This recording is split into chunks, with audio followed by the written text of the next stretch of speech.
Here we are again to talk about how to create a plan for a winning business. And what we're going to be talking about in part 5 here is a sales plan. We just came off of talking about a winning marketing plan that created qualified leads, remember? The people in the company who are responsible for sales now have to sell to these qualified leads. That's what we're going to be talking about. So let's move on. So this is a very important transition from marketing to sales. Now, I realize that in some companies, the lead generation is actually done by the salesperson, and that's okay. But we got a transition of thinking here, as well as perhaps a transition from a marketing person to a salesperson. So whichever way it is, though, this transition is very important. And the person now selling has to realize that they're dealing with a qualified lead. They have to come up to speed from all the work that was done in qualifying that lead so that they step into the picture in a sales relationship fully informed as to the needs of this customer, what their preferences are, what their demographics are, what, if any, special cases have been discussed or special situations that the salesperson should be aware of. This transition between marketing and sales is very important to accomplish, because you're about to go in and conduct a sales presentation of some kind, and you don't want to look stupid when you do it. So you've got to be up to speed with where you left off. Now, I'm going to talk about tools later, which will help you with this problem. But this transition has to occur, and I'm simply trying to make you aware of the importance of making sure you have a really good transition, which keeps the customer happy and keeps them interested in what you have to sell them. Now, what we're talking about is the development of a sales plan, and I'm going to go through the elements of it. A sales plan is a plan, just like the marketing plan was, just like the development plan was. If you got manufacturing, there's a plan for that. It's a step-by-step process by which you go through and take a qualified lead all the way to closure of a sale. And all of what happens in between is a process. So keep that in mind. The plan starts with a set of objectives that the salesperson or the sales team has to meet. The objectives are sales income, an amount of money that the salesperson or the sales team needs to achieve over some period of time. It's usually specified by quarter or monthly, aggregated into quarters as objectives. You may have heard the term quotas. That's what quotas are. These are sales objectives that are to be met by a sales team and individual sales people.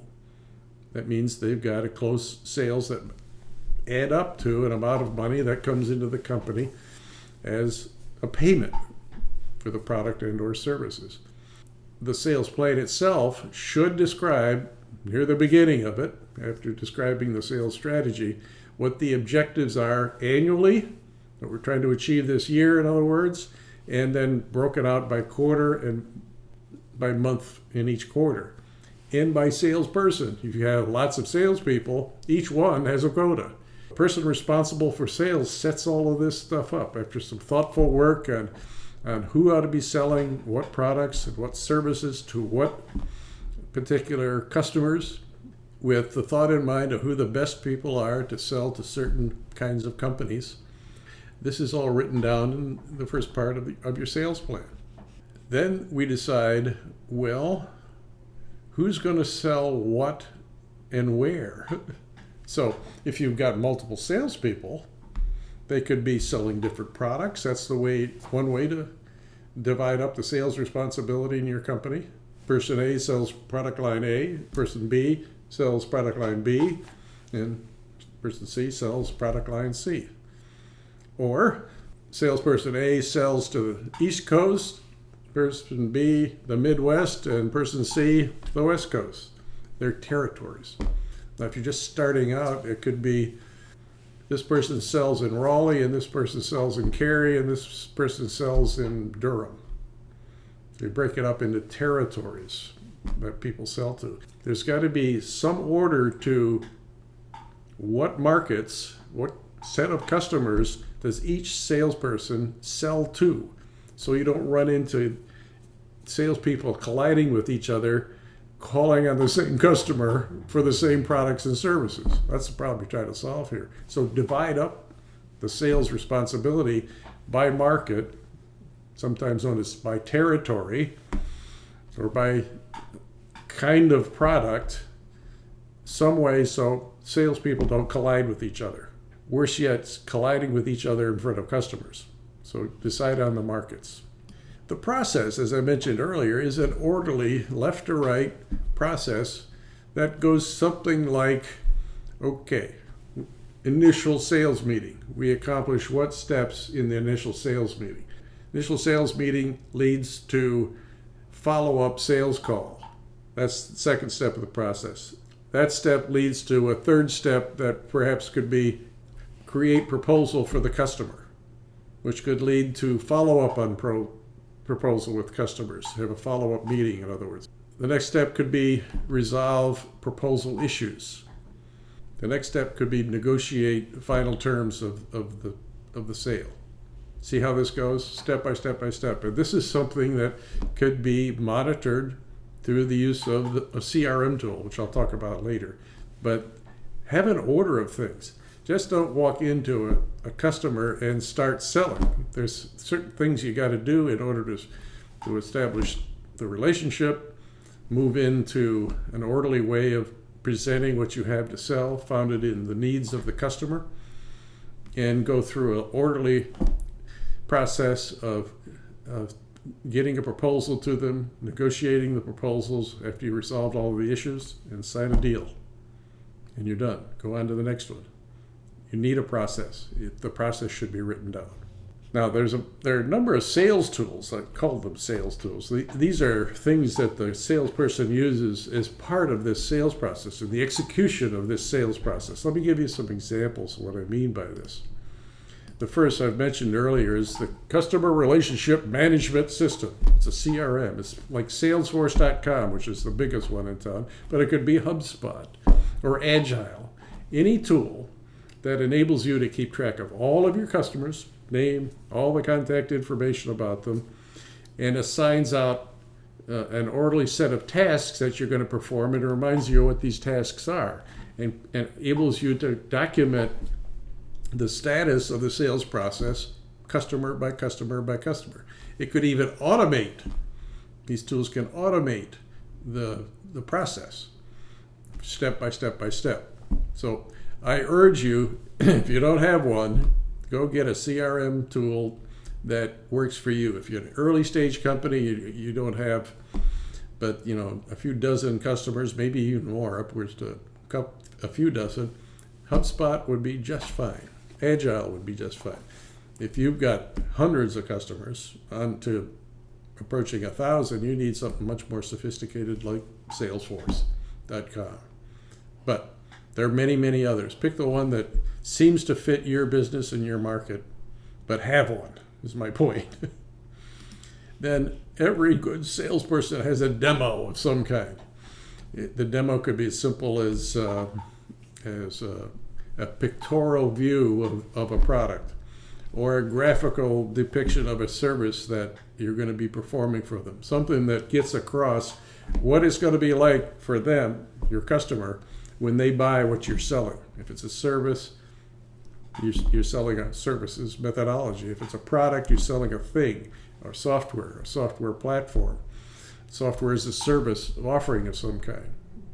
But anything that you have that demonstrates what its capabilities are, all the way from a presentation to actually rolling in the product and watching it run, or taking them to your factory and demonstrate it to them there, any way you can to get your customer to have a visual view of what it is that they will be buying and what its capabilities are. It covers all sorts of other things like pricing, feeds and speeds, how fast, how high will it jump, and all that sort of stuff. And those are things you want to have in your sales presentation. How are you going to support them? You're going to have to explain that and answer questions about it. In fact, it's probably a differentiator for you. So demonstrations get across the demonstration of a lot of things, products, services, and how you're going to support them in the long run. Have demos.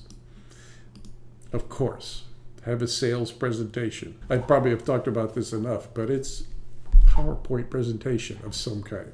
Yes, PowerPoint is not worn off in my mind anyway, but some way you present in an orderly way and control a sales meeting, more importantly, step by step. Sales is a process. The sales meetings in and of themselves, one by one, as a little process you go through and how you talk to your customer.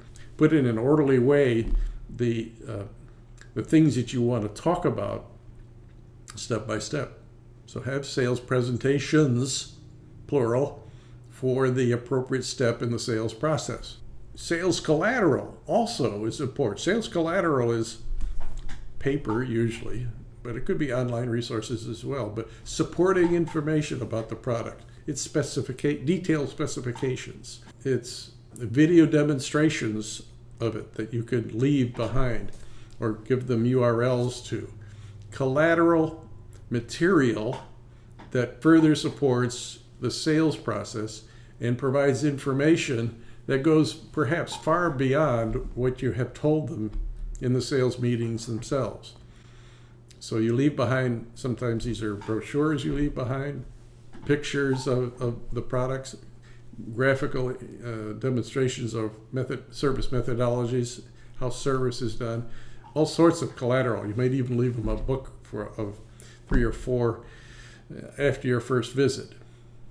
But it's good material to have, much of which could be online, particularly the videos. Then, since we talked about objectives, we need to measure them. The metrics are those that on a week-by-week basis, you're recording the results of your sales. The metrics have to do with where you are in the sales process. The metrics have to do with how many customers have you closed. The metrics have everything to do with specific customers that you're trying to sell to this month. You maybe have targeted customers that you've been incentivized to close at a given period of time. So whatever metrics help you understand where you are with respect to meeting your objectives that we talked about earlier in this presentation. So that's it. That's the makings of a sales plan. So here in part 5 on how to create a great plan for a great winning business, it needs a sales plan. So put in place a sales plan that's meaningful and meets the objectives that are necessary for the success of your company. Have a great day.